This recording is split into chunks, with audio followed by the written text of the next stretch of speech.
Você sabe qual é a diferença entre emoção e sentimento? Se não sabe, vem comigo. Eu vou te explicar e você vai aprender a distinguir facilmente o que são emoções e o que são sentimentos. Eu sou Rai Pereira, eu sou psicólogo e sou professor na área de medicina chinesa. Nesse vídeo eu vou te explicar de forma simples a diferença entre emoção e sentimento, usando tanto a visão psicológica quanto a visão da medicina chinesa. Antes de entrar no assunto, aproveita para se inscrever no canal e deixar aquela curtida para valorizar o nosso trabalho. Sentimentos e emoções não são a mesma coisa. E a diferença não é tão perceptível. Para muitas pessoas, a diferença de fato nem existe, como se as duas palavras fossem sinônimos. Emoções e sentimentos são reações absolutamente distintas, mas há um certo entrelaçamento entre ambas, ou seja, uma emoção pode desencadear um sentimento, da mesma forma que um sentimento pode criar condições para o surgimento de uma emoção. Vamos compreender melhor cada situação. As emoções, na visão psicológica, são reações instintivas, são respostas neurais para estímulos externos, como o choro ou o riso. Já os sentimentos, ainda na visão psicológica, refletem como a pessoa se sente em relação a uma emoção ou a uma determinada situação. Por exemplo, o elevador para e a pessoa fica apavorada. Isso é medo, isso é uma emoção. Posteriormente, a mesma pessoa passa a evitar o elevador. Esse comportamento resultante da experiência no elevador não é mais uma emoção, é um sentimento. No primeiro caso, o medo surgiu em frações de segundo após o elevador parar.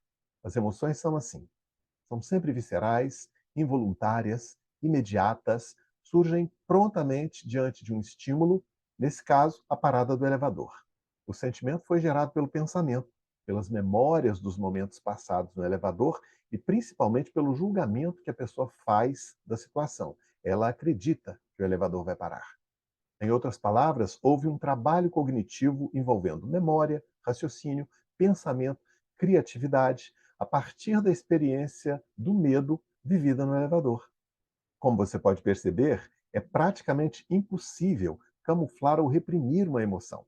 Já um sentimento pode facilmente ser ocultado. Pense agora num grupo de pessoas chegando em um prédio e dentre essas pessoas está aquela que ficou presa no elevador. Ela pode facilmente usar uma desculpa para não tomar o elevador e discretamente localizar as escadas sem que ninguém perceba. A emoção já surge pronta.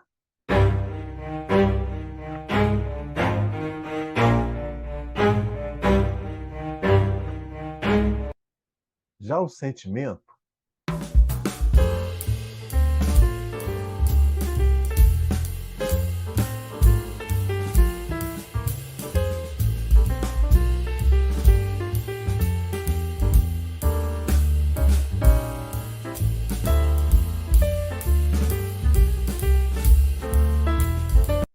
o sentimento é elaborado, é nutrido e acalentado silenciosamente, podendo inclusive criar um campo favorável para o surgimento de certas emoções.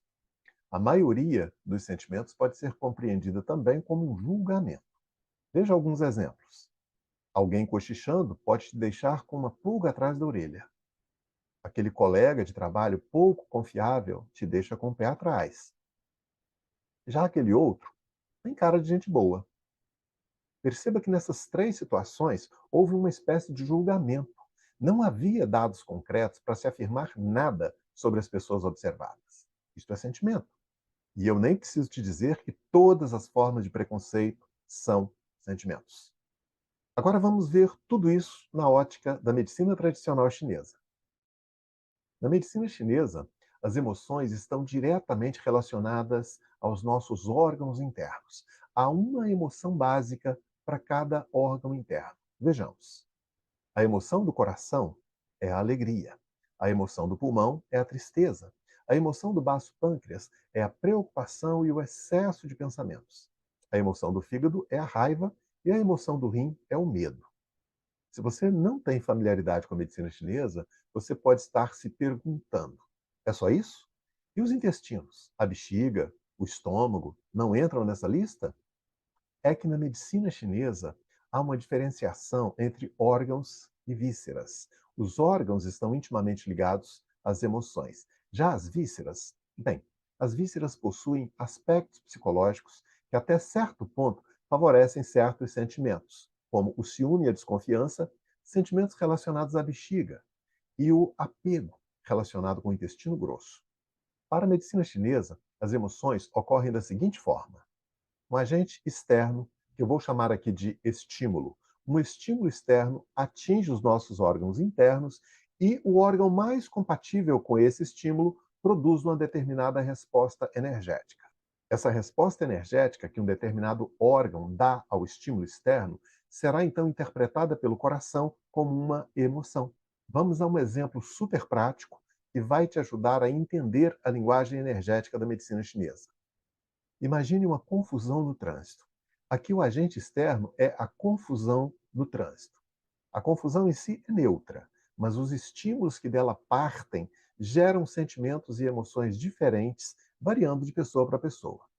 Vamos imaginar que você está presente na confusão que eu estou exemplificando. Você presencia a confusão, mas ainda não sabe do que se trata.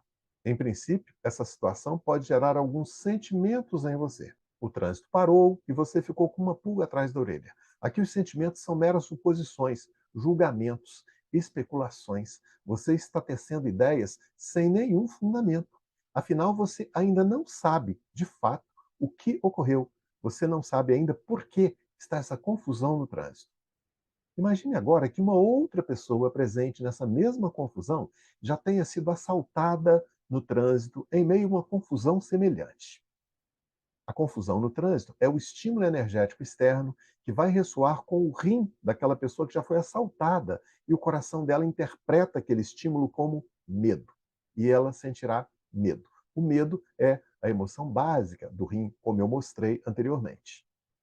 Nisso, você avança um pouco naquela confusão do trânsito e descobre que tal confusão foi causada por um acidente.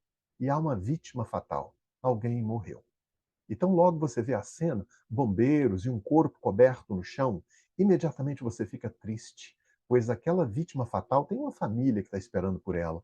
Pode ter filhos, pode ter uma mãe esperando, e esta pessoa não vai mais voltar. E você fica triste. O estímulo externo, que inicialmente produziu alguns sentimentos em você, é o mesmo que ressoou com o rim da outra pessoa, gerando medo. E mais adiante, quando você se deparou com o acidente e a vítima fatal, a cena ou o estímulo externo ressoou com o seu pulmão e você ficou triste diante daquela situação, pois o seu coração interpretou aquele estímulo externo como tristeza. Pense agora numa terceira e última pessoa que está presente na mesma cena. O trânsito anda mais um pouco e ela vê a mesma cena que você viu. E esta última pessoa passa e fica indiferente ao fato. Ela não ficou nem triste, ela não ficou com medo. De fato, nenhuma emoção foi gerada porque aquele estímulo externo da confusão, do acidente, da morte, chegou até ela, mas nenhum órgão interno dela possuía afinidade energética com aqueles estímulos. E ela seguiu em frente, dizendo para si mesma que alguém cometeu uma barbeiragem, ou alguém dirigia bêbado, ou seja, essa última pessoa sai da cena ruminando alguns sentimentos. Vamos resumir este exemplo. As emoções, para a medicina chinesa, estão relacionadas aos órgãos internos, mas não são os órgãos internos que identificam a emoção. O órgão apenas recebe o estímulo e se identifica energeticamente com ele, e o coração então interpreta aquele estímulo como uma determinada emoção, emoção esta que é afinada com aquele órgão interno. Eu disse no início que cada órgão possui uma emoção básica, ok? É dessa forma que o coração está envolvido direta ou indiretamente com todas as emoções lá na medicina chinesa. Por isso mesmo, ele é chamado de um monarca das emoções. Quando se fala em emoções na medicina chinesa, estamos falando em algo absolutamente natural e inerente à condição humana. Mas há um detalhe fundamental que eu não posso deixar de fora dessa explicação. Vimos no início que as emoções são viscerais, são involuntárias. Pois bem, as emoções na medicina chinesa são energia e precisam fluir. Reprimir emoções, guardar emoções ou negá-las é sempre muito delicado. As emoções precisam surgir e fluir. E se não for assim, elas se transformam em causas de adoecimento. Sim, na medicina chinesa, toda emoção muito intensa ou prolongada torna-se causa de adoecimento. Então, não importa qual é a questão que o nosso paciente traz, não importa qual é a queixa, seja ela uma dor, seja ela uma disfunção em algum órgão, uma desarmonia, haverá sempre alguma emoção envolvida direta ou indiretamente naquela questão que o nosso paciente está trazendo. Agora escreva para mim nos comentários se esse vídeo te ajudou a compreender melhor as suas emoções e os seus sentimentos e se vai ajudar você a lidar com as emoções e os sentimentos dos seus pacientes. Eu fico por aqui, um abraço e até o próximo vídeo.